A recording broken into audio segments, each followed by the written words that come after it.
Second thème, les cuisines des hôpitaux, des cliniques et des EMS. Elles ne sont pas cotées dans les guides gastronomiques, mais mal manger quand on est hospitalisé, ça n'est pas une fatalité. La nourriture est de plus en plus considérée comme un élément très important de la guérison. Reportage Bernard Nevet. Les chiffres sont sans appel. Dans les hôpitaux suisses, en 2004, 157 000 patients ont souffert de dénutrition au cours de leur séjour. Ces patients avaient 2 fois plus de problèmes infectieux que les autres et restaient en moyenne 5 jours de plus à l'hôpital. En fait, la moitié des allongements des séjours hospitaliers étaient liés à la dénutrition. Dès 2006, l'Office fédéral de la santé publique tire la sonnette d'alarme. La dénutrition dans les hôpitaux pose d'immenses problèmes. Dépistage, traitement, prévention. Ici, on peut ajouter... Le professeur Claude Pichard, responsable de la nutrition aux hôpitaux universitaires de Genève, faisait partie du groupe d'experts consultés à l'époque. En 2006, environ un tiers des patients ne couvraient pas leurs besoins alimentaires durant un séjour hospitalier. Parmi les raisons qui avaient été invoquées, il y avait le manque d'appétit d'une part, il y avait d'autre part des horaires qui étaient souvent peu conventionnels, trop tôt le matin, trop tôt en fin de journée, et puis une appréciation des repas qui ne favorisait pas la prise alimentaire.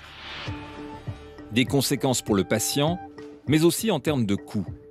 En 2006, l'OFSP estimait à 526 millions les économies possibles en prenant les mesures nécessaires. Dans les hôpitaux suisses, un peu partout, des plans ont été lancés pour redresser la situation. Au HUG, l'idée a été de créer un projet multidisciplinaire où depuis l'acheteur des aliments, le cuisinier qui les prépare, celui qui va ensuite les distribuer et ceux qui doivent le présenter aux patients, toutes ces personnes ont été impliquées dans un projet commun visant à améliorer l'offre alimentaire et la satisfaction du patient hospitalisé. Le travail commence avec la qualité des produits de base. Fraîcheur, filière courte et produits régionaux de saison. À 7 heures, le bal des livreurs commence. Vous recevez combien de kilos ou de tonnes par jour ici? Entre 10 et 12 tonnes. Il y a des jours où c'est plus, il y a des jours où c'est moins? Tout à fait. Aujourd'hui, vous êtes tombé sur une journée à peu près calme. Les produits partent ensuite en chambre froide ou directement en cuisine. Moins on stocke les aliments, mieux c'est, notamment pour les vitamines. Vous avez la préparation déballage produit, ensuite préparation des recettes. Comme à la maison, on commence à peser et puis on met sur la table. Donc on déballe, on prépare, on pèse et puis après vous avez la partie cuisson.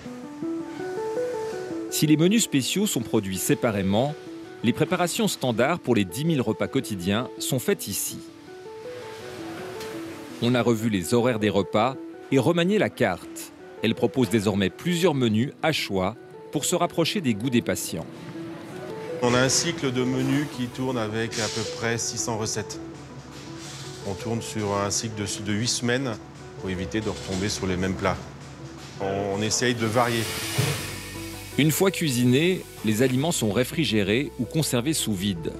Le lendemain, c'est le transport vers les cuisines des différents établissements. Puis, tout est régénéré, dressé et servi aux patients le 3e jour. Menu, régime, tout est minutieusement vérifié sur chaque assiette.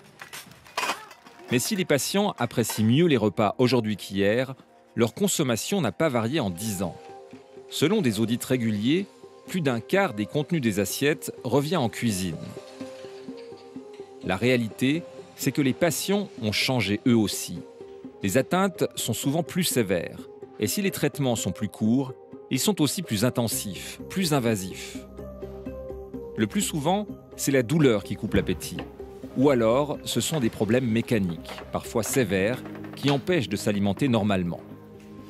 Lisette Roulet le sait bien. Elle, qui a été hospitalisée en 2016. Bonjour Françoise, comment ça va? Ah bien, puis vous? J'ai eu le cancer du larynx. Une tumeur de 3 cm là qui touchait la corde vocale. On m'a enlevé la tumeur et on m'a enlevé la tumeur ici. On m'a ouvert et on m'a enlevé les ganglions. Lisette Roulet étaient alors incapables d'avaler même les purées que l'on propose à l'hôpital. Voilà, ça c'est les féculents légumes. C'était devenu impossible. Je faisais des fausses routes et puis je toussais et ça restait là. Je rondais.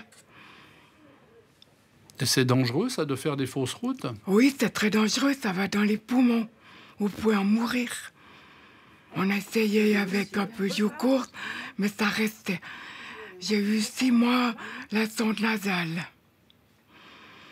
C'est-à-dire que vous n'avaliez plus rien? Non, non, je passais tout par la sonde nasale, les boissons, les médicaments.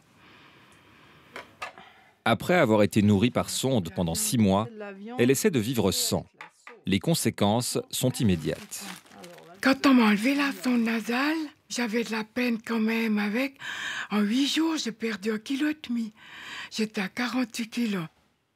Lorsqu'un patient ne couvre pas ses besoins nutritionnels tant au plan énergétique qu'au point protéique, une des conséquences, c'est un affaiblissement de la capacité à lutter contre la maladie, à cicatriser, à se défendre contre les infections. En d'autres termes, ça crée une maladie additionnelle à la maladie de base pour laquelle le patient est hospitalisé. Lisette Roulet a repris du poids depuis cette période difficile. Mais elle porte toujours le même regard sur ce que l'on appelle les plats à texture modifiée. Ça donne pas trop envie quand même. C'est pas... Oui. Ça fait hôpital, quoi.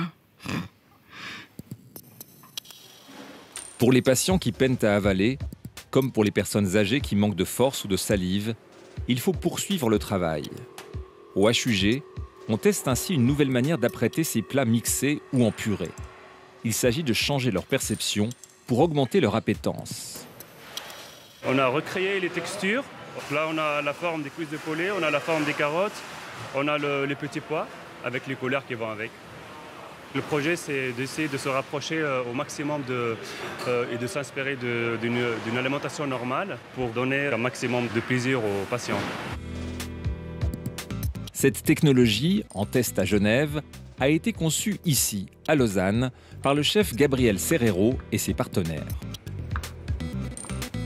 Au départ, c'est ma mère qui avait un souci, qui a dû subir une opération, qui ne pouvait plus manger de solide. Et puis c'est aussi la demande d'institutions qui cherchaient à améliorer la présentation, l'appétence des assiettes en utilisant, en proposant diverses techniques pour essayer de donner plus d'éclat à ces purées. Le résultat de 6 ans de travail, c'est Easy Base, un mélange à base d'algues et de graines qui permet de gélifier des aliments mixés. Jusqu'ici, on épaississait ou diluait avec des produits à base de pommes de terre, en perdant un peu de la saveur initiale. Ou alors on épaississait ou gélifiait les préparations liquides, mais sans trop s'occuper du goût. On épaissit avec des amidons, avec des produits qui contiennent des maltodextrines. Le problème de ces ingrédients est qu'ils vont avoir tendance à capter l'eau. Cette eau, on en a besoin pour favoriser la déglutition. Gélifier des purées permet de gérer très précisément leur texture. La technique permet aussi de reconstituer entièrement les formes originales. Saucisson, pain, tomates, fromage, terrine, jusqu'aux petits cubes de cornichons. Cette forme est importante, c'est ce qu'on appelle la phase céphalique de la digestion. Si j'identifie le produit que je vais consommer, j'arrive à voir que c'est une carotte, j'arrive à voir que c'est du poulet, une protéine, ou j'arrive à voir que c'est de la matière grasse. Mon corps ne va pas se préparer de la même manière. Vous aurez une meilleure assimilation des nutriments, puis une meilleure digestion aussi, puis une meilleure information aussi de ce que vous mangez, qui est quand même très important, puisqu'on commence par manger avec ses yeux.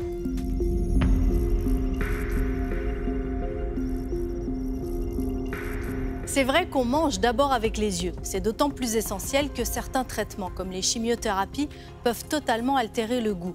Il faut donc compenser par l'aspect et la texture pour que les patients continuent à s'alimenter et reçoivent les nutriments indispensables. Manger non seulement pour rester en bonne santé, mais manger de très bonnes choses, riches en micronutriments, c'est mettre toutes les chances de rétablissement du côté du patient. Mais évidemment, ça demande des efforts et de l'imagination, surtout quand il n'y a pas de budget supplémentaire. Alors pour élargir notre horizon, nous allons voyager un peu, c'est la suite de ce reportage. Copenhague, capitale du royaume du Danemark.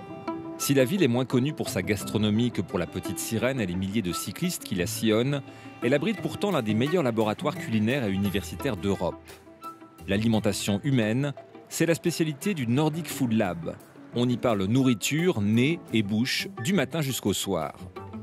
Pour Ole Moritzen, professeur de gastrophysique, le goût, c'est avant tout une histoire de cerveau.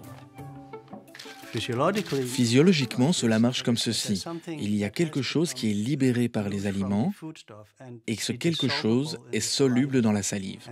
Et ensuite, cela circule partout sur la langue et cela pénètre dans des petites poches que l'on appelle les papilles gustatives. Et elles sont composées de 100 à 150 cellules, des cellules du goût. Et ces cellules sont des cellules nerveuses, des cellules connectées au cerveau. Le cerveau interprète cela comme étant un goût. Et c'est pour cela que l'on peut dire que le goût n'est pas dans la nourriture. Le parfum et le goût, ce sont des choses qui sont dans le cerveau, parce que c'est l'interprétation du cerveau de certains signaux nerveux. Lorsque nous parlons du goût ou d'expérience gustative, c'est en général une combinaison de nos 5 sens tous ensemble. Nous goûtons avec nos oreilles, avec nos yeux, avec nos sens tactiles, avec la bouche. On appelle ça le toucher en bouche. Mais le plus souvent, c'est le nez. Le cerveau, les yeux, la bouche, le nez, tout doit fonctionner de manière optimale pour éviter les risques nutritionnels. Sandra Bierry le sait bien, depuis que son nerf olfactif a été atteint par un virus. En février 2013, j'ai eu une grippe. Et le premier soir, ça a été à peu près de l'instantané. J'ai perdu totalement l'odorat. Et je dirais le goût, mais finalement, c'est pas tout à fait juste parce qu'il me restait le sucré, salé, acide, amer. Enfin, je savais si je mangeais un truc sucré ou si je mangeais un truc salé, mais je savais pas ce que je mangeais. Au début, c'était là, je me disais, oh, bah, de toute façon, ça sert à rien que je mette du beurre sur ma tartine, parce que de toute façon, moi, je le sens pas, donc autant supprimer le beurre. Et puis après, je supprime la confiture, parce que de toute façon, je la sens pas non plus. Et puis après, on commence à supprimer de plus en plus de choses en se disant, bah, de toute façon, ça sert à rien. J'avais plus envie d'inviter des gens à la maison, parce qu'en plus, je savais pas ce que je faisais, je savais pas si ça allait être bon, mauvais. C'est vrai qu'on a tellement l'habitude, on fait cuire des pâtes, on prend, on en goûte une au milieu de cuisson, ah ouais, bon, bah là, il faut rajouter un peu de sel, puis on rajoute. Là, on n'a plus ça. À l'aide d'une palette de parfums, Sandra Bierry a d'abord cherché à entraîner son nez, dans l'espoir de retrouver certaines sensations. Et pour éviter que son manque de goût ne la pousse à abandonner une alimentation équilibrée, elle s'est mise à valoriser d'autres aspects de sa cuisine. J'ai essayé de voir qu'est-ce qui me procurait des sensations quand je mettais les choses dans le palais. Et en fait, je me suis rendu compte qu'il y avait la texture. Donc le fait que ça soit croquant, pas croquant, par exemple une framboise, il y aura des petits grains dedans, les couleurs aussi. Et là, dans la tarte aujourd'hui, vous avez quoi? Alors, du fromage de chèvre, des brocolis, des carottes, des courgettes et des haricots. Et puis un petit peu de jambon. Sandra Bierry n'a pas récupéré tout son odorat. Mais en misant sur la créativité, texture, couleur, sensation, type d'aliment, elle s'est sans doute épargnée bien d'autres problèmes. C'était un petit peu déprimant au départ, donc j'ai essayé de trouver qu'est-ce que je pouvais faire pour que j'ai de nouveau envie et de cuisiner et de manger, en fait. Au lieu de manger n'importe quoi sans avoir le goût des choses, en fait.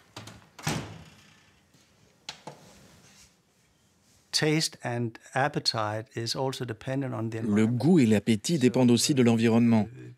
Cela dépend de la mise en place du repas. Il y a tout l'aspect culturel autour du repas. Cela peut être n'importe quoi, depuis les assiettes, la nappe, les bruits dans la pièce, les couleurs ou les autres gens qui vous accompagnent.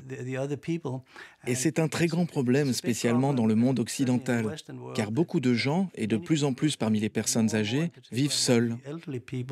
Et les repas que vous vous préparez pour vous-même, ou ceux qui vous sont livrés tout faits, eh bien, ils n'envoient pas les mêmes signaux. Ces signaux qui font que vous allez avoir de l'appétit et manger.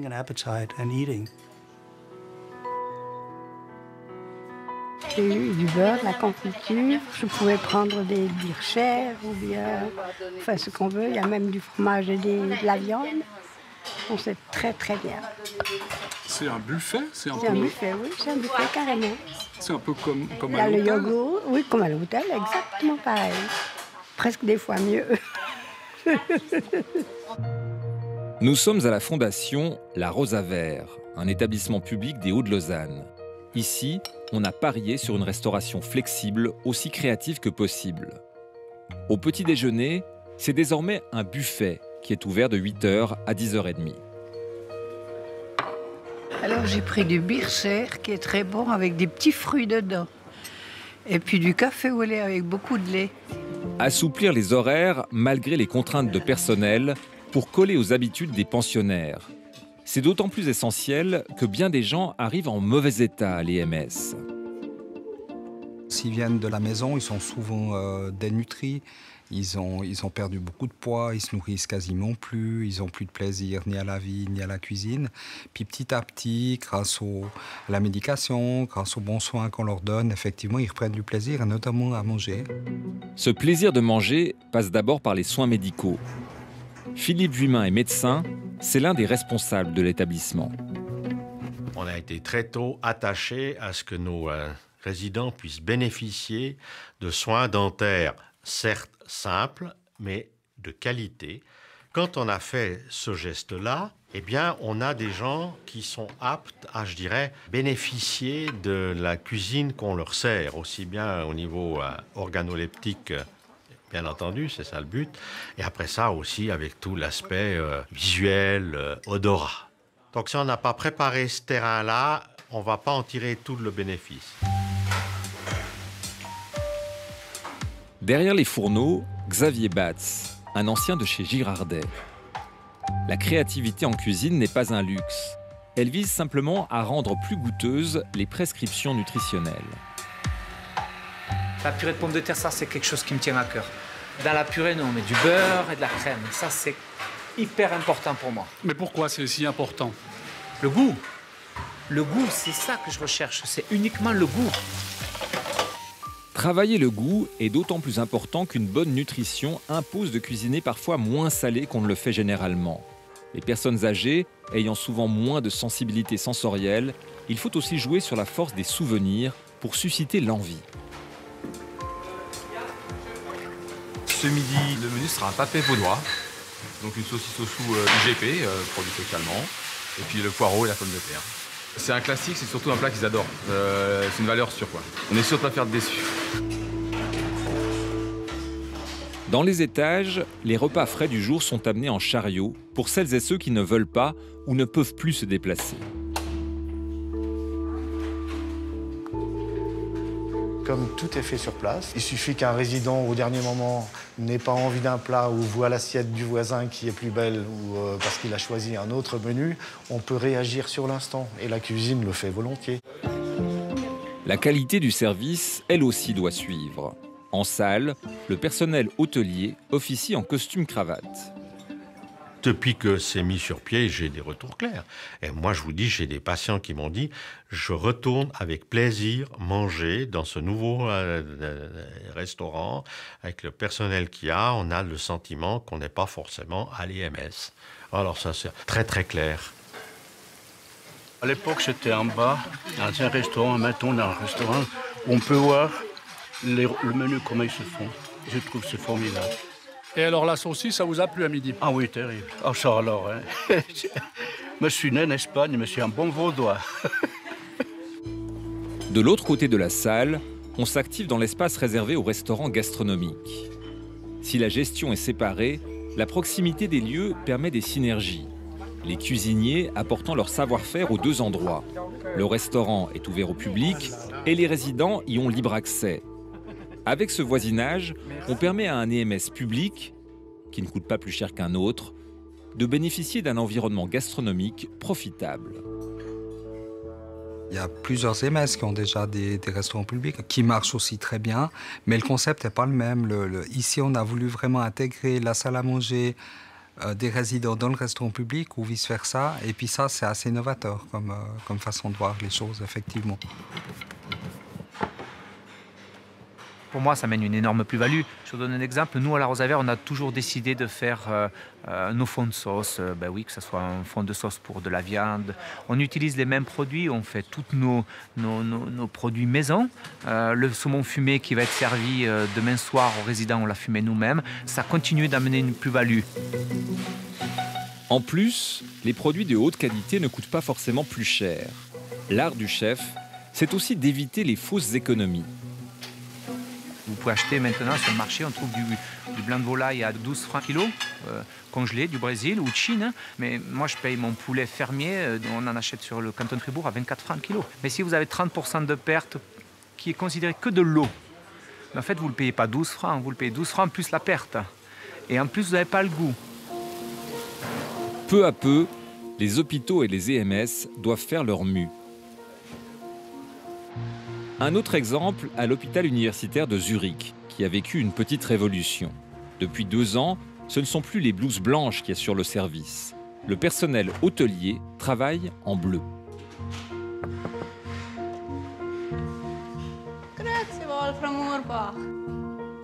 Si les patients ont plébiscité cette nouvelle façon de faire, tout n'a pas été sans douleur, notamment pour le personnel soignant. Au début, ça a été très difficile pour les collaborateurs parce que, évidemment, c'est un changement majeur qui agit très profondément dans la redéfinition de chacun des métiers.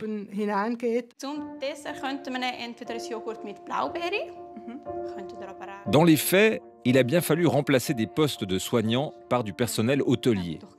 Une fois la tempête passée, chacun a pu se recentrer sur son cœur de métier. Les collaborateurs du service hôtelier ont bien sûr un savoir-faire qui est très spécifique.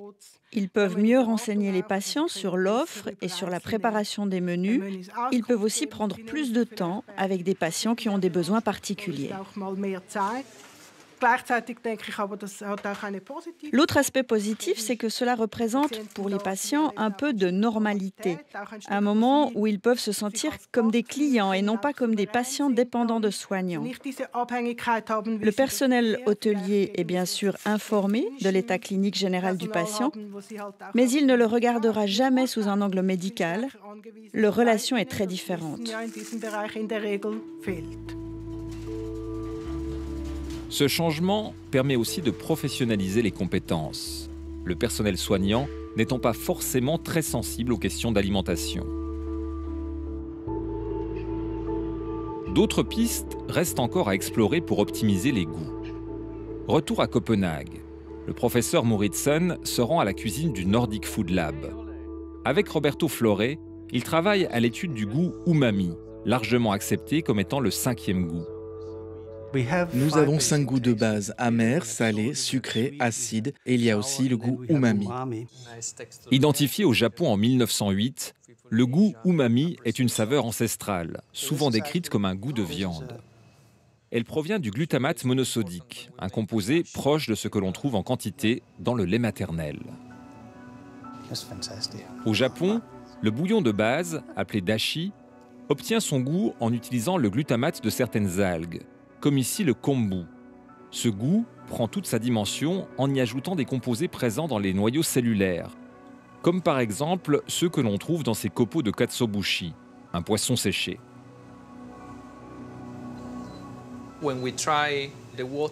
Lorsqu'on goûte l'eau du bouillon avec seulement l'algue, c'est vraiment doux. Mais ensuite, en ajoutant le poisson katsuobushi, nous avons ce goût qui devient rond, plus fumé. On obtient donc un arôme très complexe dans ce bouillon dashi. Une propriété importante de l'umami, c'est de stimuler puis réguler la prise alimentaire. Si vous avez un aliment qui a beaucoup d'umami, ce que vous allez constater, c'est que la salive va être produite. Et ça, c'est la première chose dont vous avez besoin. La salive est importante pour dissoudre les molécules qui vont créer le goût. Si le système ne fonctionne pas, vous allez manger moins et entrer dans une phase de dénutrition. Loin d'être confiné à la culture asiatique, le goût umami est en fait présent partout. Dans le petit déjeuner anglais, vous avez de l'œuf qui apporte du glutamate et le lard qui apporte le complément. Dans les soupes en Occident, vous allez combiner des légumes qui peuvent donner du glutamate et différents types de viande, de la volaille, des os. Mis ensemble, cela donne ce résultat. Le jambon et le fromage, c'est un autre exemple, et des exemples comme ça, il y en a dans toutes les cultures. En tant qu'Italien, je pourrais penser à notre héritage en termes de fromage. À coup sûr, le parmesan est l'un des fromages italiens les plus connus au monde. Et ça montre bien ce qu'est le goût umami pour un Italien. Très souvent, dans les cultures occidentales, si vous ne connaissez pas l'umami, vous pensez qu'il faut ajouter du sucre ou du sel ou de la graisse.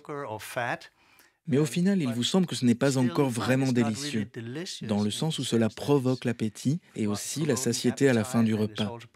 Ce qui manque en général, c'est l'umami. À l'inverse des autres, les molécules responsables du goût umami activent des récepteurs nerveux présents jusque dans le tube digestif.